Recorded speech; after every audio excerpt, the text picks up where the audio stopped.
guess who just finished season 2 of The Legend of Korra? That's right, it's this guy. For those of you who need a quick reminder as to what happened, given that you probably saw it years ago and I'm just seeing it now, season 2 was called The Book of Spirits. It was all about the spirit stuff.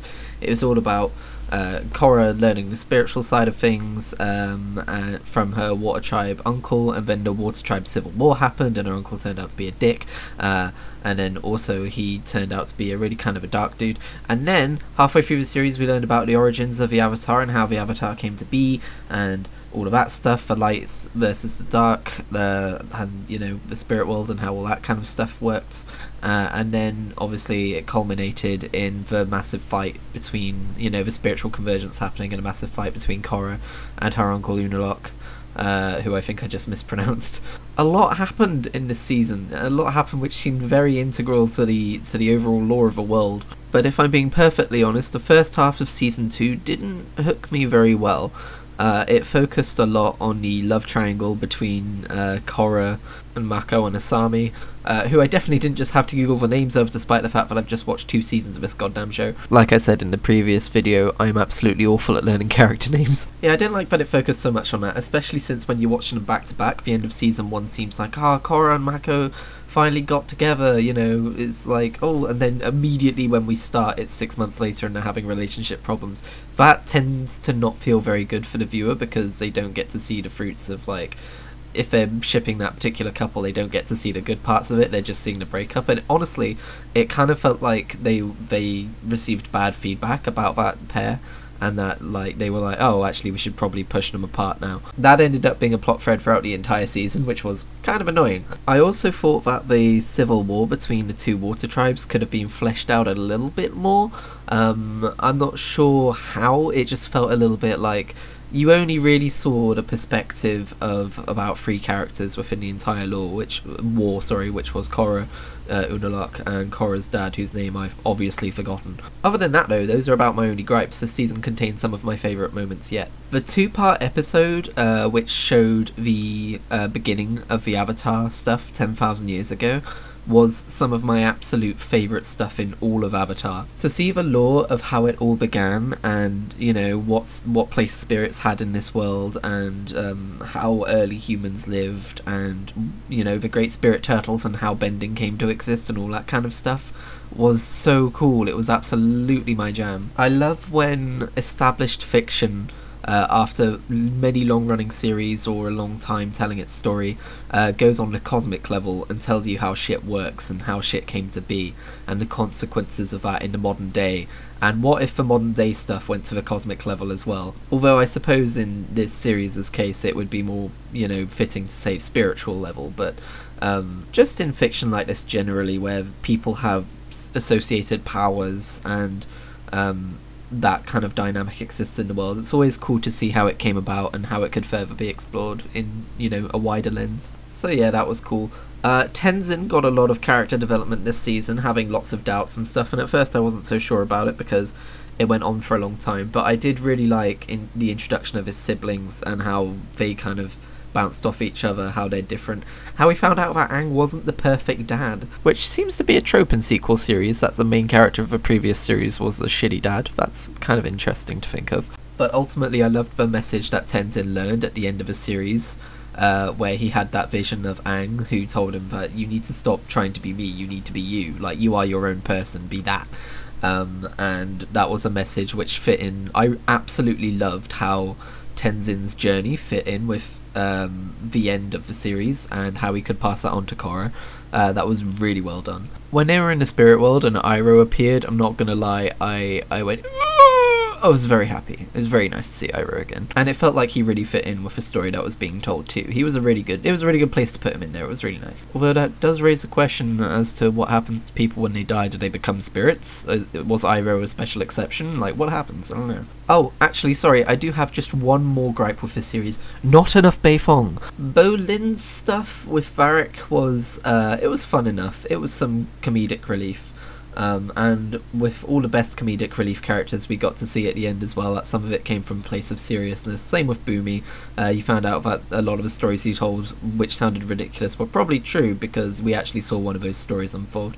So that was nice. You absolutely need characters and moments like those in a series like this, because otherwise it's just going to be, I don't know, like you need something to cut away to, right? You need something to make people laugh even when stuff's hitting the fan.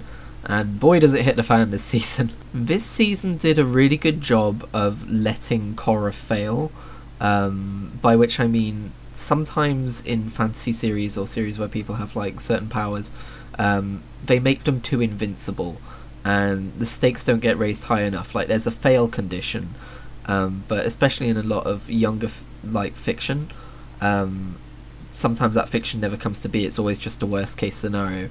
This did a really good job of like surpassing the worst case scenario, I guess. So like, shit, you know, we actually, like, he managed to free Vaatu. Shit, he actually managed to, you know, combine with Vaatu. And oh no, now he's actually taken away my powers as the Avatar. And oh no, now he's actually attacking Republic City. Like, it kept getting worse and worse, and the stakes kept getting higher and higher, and that was really well done. I do like a good old light versus dark story, and I'm glad that the Avatar stuff kind of went into that, because the Avatar stuff focuses usually on like, oh, you know, they're powerful because they can, you know, bend air, water, earth and fire. That's what makes them the Avatar, when actually there's much more to it than that. And we got to see the consequences of that when Korra's Avatar state got taken away from her for a while there, when she got separated from Rava, and that was really cool. But I guess on another level, we also got to see that there is a difference between being the Avatar and being one with Rava, because again, even though she got separated from Rava, she was still able to become Big Blue Korra who came along and kicked ass. So in other words, now when I'm talking about Avatar, I can't say, no, I don't mean the one with the blue people, because, I mean, you know, that fucking giant ass spirit kaiju fight though in the ocean was so good. It was like on par with the end of, you know, not the Legend of Aang, sorry, no, forget I ever said those words don't exist. The Last Airbender. The stakes at the end of The Last Airbender were obviously extremely high, because that's what that entire series built up to, and I'm surprised that we had such high stakes fights in season 2 of a 4-season show. The Last Airbender very much felt like one story told over the course of 3 seasons, with obvious like cliffhangers at the end of each season, but it felt like a 3-part story, whereas Korra so far feels like an Avatar story followed by another Avatar story, and while there's definitely things linking them together, it seems a lot more separate. And again, this one seemed to end up in quite a neat little bow, even though maybe there's a couple of things you could expound upon for a 3rd season. I still don't know which direction that season takes. I haven't had a look at the blurb or anything like that. Blurb. Amazon Prime Video doesn't have blurbs, Christian. What are you talking about? But yeah, I'm very intrigued as to where they could take the show from here. Like, maybe they could explore what it's like to live in a world where spirits are around again. Maybe Korra's journey will take on a new meaning now that she has lost her connection to the previous avatars, and subsequently any future avatars would only have a connection all the way back to her, which, by the way, is something I'm not sure I'm very happy about. As a storytelling device, I mean, it's fine, it's solid, but like, as someone who is just, you know, experiencing the story, when you say she's been cut off from the previous avatars, does that mean that like the spirit of them is gone too? Like, is Aang just like super dead now? Is he like dead? Because when you think about it, like, the fact that you can talk to previous avatars as the Avatar is kind of part of a whole reincarnation thing. The idea is that you are still part of your previous identity in a way. So if Korra can no longer convene with Aang, does that mean Aang's just gone?